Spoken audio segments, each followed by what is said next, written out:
think I had an opinion of, I don't know where this money's going, kind of a control thing. I don't understand exactly why this person's getting paid all this money or all this money's going here or whatever, so there was a little bit of fear. My opinion of churches and money before we started tithing wasn't necessarily anything against the church and them receiving the money. It was more of my feeling of mistrust in really God's ability to fulfill the promise. It was just more of a, if I can't do it in my own life, then I don't have any faith in that aspect of God. Money's such a big deal in life, and so a lot of times we want to try to control it, and we want to try to make sure that the money is going to exactly what we want it to go to, and we sometimes have a hard time just saying, okay, it's out of my hands. I think that that's really difficult, especially when you feel like in your own personal life that money, you using that money could potentially be more beneficial to you, and so giving it over is really it can be stressful and difficult. For me, getting into the routine of tithing was brought up by someone that I respect a lot, and also my family and my parents. So seeing them tithe and seeing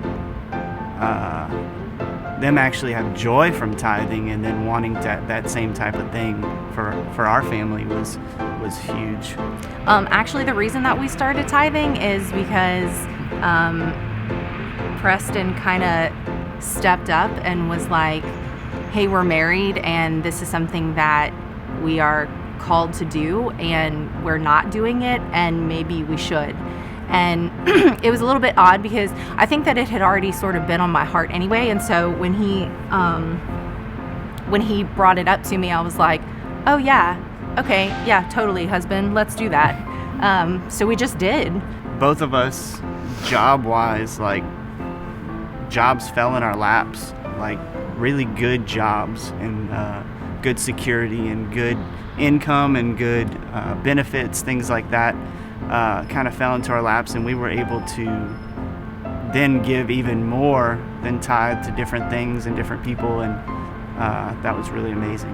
It was a little bit of a step out in faith because at the time we were living in a house that was it needed so many repairs and it needed so much work that we were just overloaded by the idea of having to fix it. How are we going to pay for this? How are we going to do this?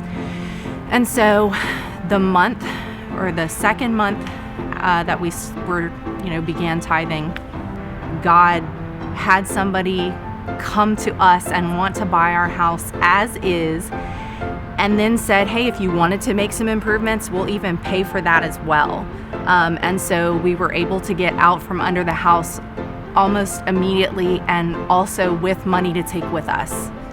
What you get back, and it's not all about getting back, but the things that come back to you, the blessings that sound so cliche, but the blessings that come back to you are even greater than that first fruits or 10% or whatever.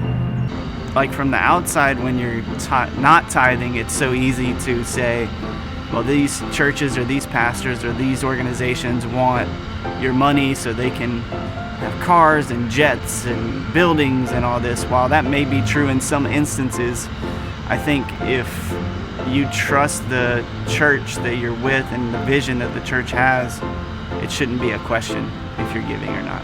It should just happen.